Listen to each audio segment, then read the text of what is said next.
Shalom, ni mtumishi wa Mungu Derek Michael. Nikukaribishe sana wewe unanifuatilia kwenye mitandao ya kijamii Facebook, Instagram, YouTube pamoja na TikTok. Waalike na wengine, lakini pia sambaza clip hii kwa watu tofauti ili nao waweze kujua ujumbe wa Bwana kwenye maisha yao. Usahau kushare, usahau kulike pamoja na subscribe. Kila imani ambayo huwa inakuja kwenye maisha huwa ina sababu zake. Maanisha kwamba imani ina chanzo chake. Chanzo cha imani ni kusikia, na kusikia huwa kunakuja kwa neno la Bwana. Hii ni sawa na Biblia. Imani chanzo chake ni kusikia, na kusikia kuja kwa neno la Bwana. Huu ndio msingi halisi, na hii ndio maana halisi ya chanzo cha imani, na hii ndio maana halisi ya sababu ya imani ambayo umeitengeneza. Imani ambayo tumeitengeneza ya kumwamini Yesu Kristo ni kwa sababu tulisikia, ni kwa sababu tulihubiriwa. Baada ya kuwa tumehubiriwa, tukawa tumeamini. Ndio maana inaitwa imani ya Kikristo. Ni imani ambayo tumehubiriwa tukamwamini Kristo. Je, imani ambayo unaokuwa wewe unatengeneza inatokana na nini? Kuna watu unaweza kukutana nao wakwambia habari fulani, kutokana na zile habari ambazo wewe wamekwambia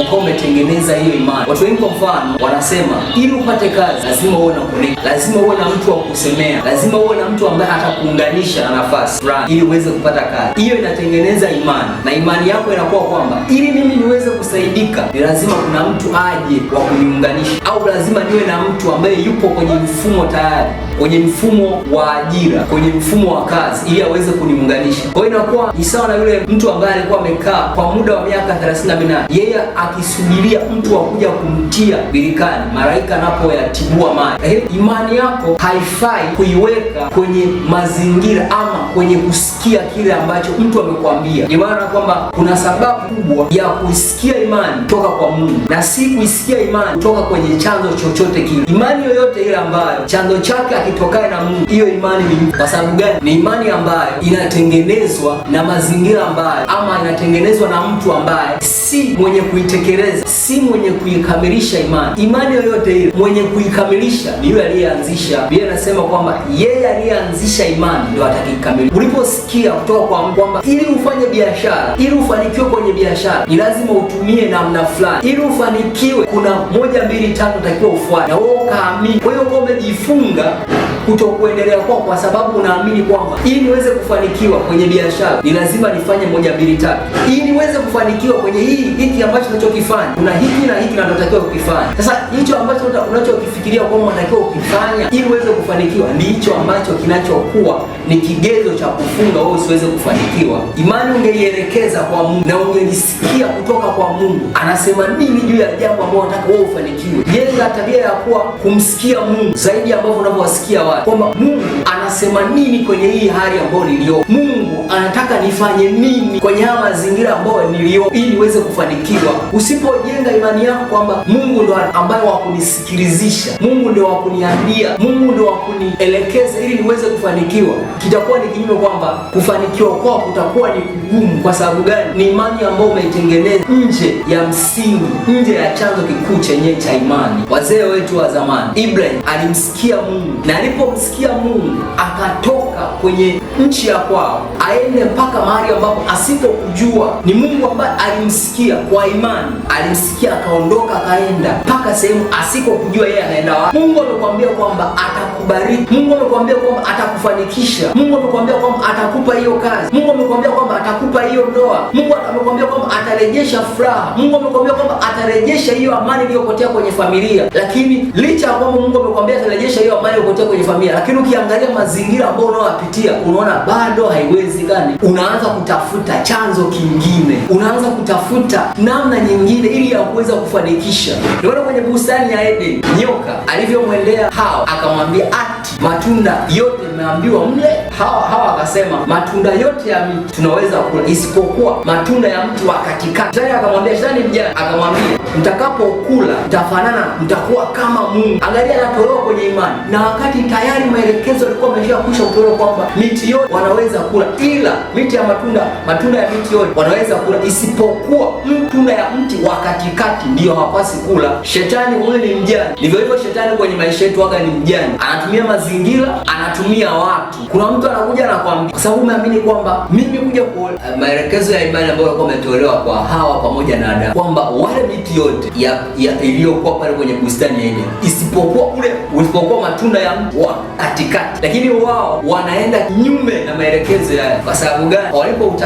Walipoutazama mti ule ulionekana unatamani, ulionekana ni mti wenye kupendeza. Yaani unaona ni kwamba kuna mazingira ambayo unaona kwa namna hii nikifanya nitafanikiwa kwa haraka, nikitumia shortcut, kutumia kila ambacho Mungu anataka ufanye, alafu unaenda kwenye kila ambacho watu wamekuambia, na usijue ni kwamba hicho ambacho watu wamekuambia ndio kinaenda kuharibu. Unataka kuolewa na una mpango, lakini ukiangalia mazingira yaliyopo si mazingira rafiki. Lakini kuna mtu anakuja anatumia mazingira ambayo ulionayo ili akushawishi umuoe ama uolewe naye. Anatokea mtu mmoja tajiri anakuja kukuoa, na wewe ukiangalia moyoni mwako unaona kabisa dalili zote, wanasema zile red flags zipo, zinaonyesha kwamba huyu mtu si sahihi kwako, lakini kwa sababu ya uharaka wako, kwa sababu ya kutaka wewe vitu mapema, ya kutaka kutokumsubiri Mungu, ya kutaka kusikiliza maelekezo ya Mungu, unataka kwamba upitie njia ya haraka, usipite ile njia ambayo Mungu anataka uweze kupitia. Kwa hiyo unajikuta umeenda kwenye maelekezo ambayo si sahihi sawa na Mungu ambavyo alivyokuwa amekuelekeza, na madhara yake ya kwamba unaenda kwenye uangamivu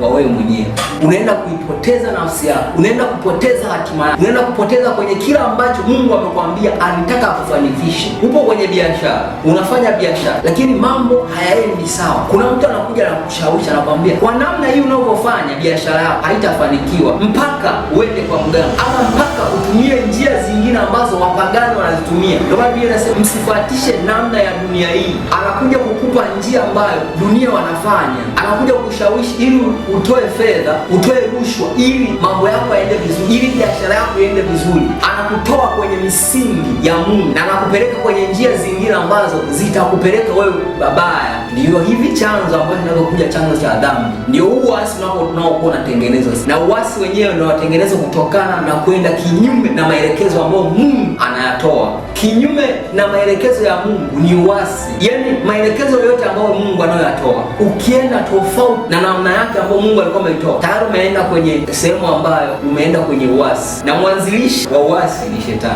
Kuwa mwelewa na kwamba namna yoyote mtu atakao inayokutoa karibu na Mungu, inayokufarakanisha na Mungu, namna yoyote ambayo unaona mtu akija kwako akakueleza ili wewe uweze kufanikiwa kwenye hicho ambacho utakufanikiwa, huenda ikawa ni kwenye biashara, huenda ikawa ni kwenye mahusiano, huenda ikawa ni kazi. Kwenye mahusiano wako unatafuta kuwa na mtu ambaye utaweza kukaa naye kwa ajili ya kutengeneza maisha. Kuna mtu ambaye atakuja kwa njia ambayo si sawa, japo inaweza ikaonekana kwenye mazingira ni njia ambayo ni sawa, lakini ikawa ni njia ambayo ya kukuharibia maisha yako. Na Shetani huwa ameweka watu ambao atawatumia kama Mungu ambavyo anavyotumia watu, na Shetani naye anatumia watu kwa ajili ya kuharibia maisha yao. Kazi ya Shetani ni kuharibu, ni kuchinja na kubomoa. Shetani kazi yake anapokuja anahakikisha kwamba anakuharibia kwenye kila ambacho unakiamini kutoka kwa Mungu. Ndio maana akasema imani yoyote lazima iwe ni imani ambayo imetokana na Mungu. Imani chanzo chake ni kusikia, na kusikia kuja kwa neno la Bwana. Neno lolote lile ambalo halitokani na Mungu, ambalo halitoki kwa Mungu, si imani halisi, si imani ya kweli. Imani ya kweli inatokana tu na kusikia neno la Mungu. Mungu akubariki.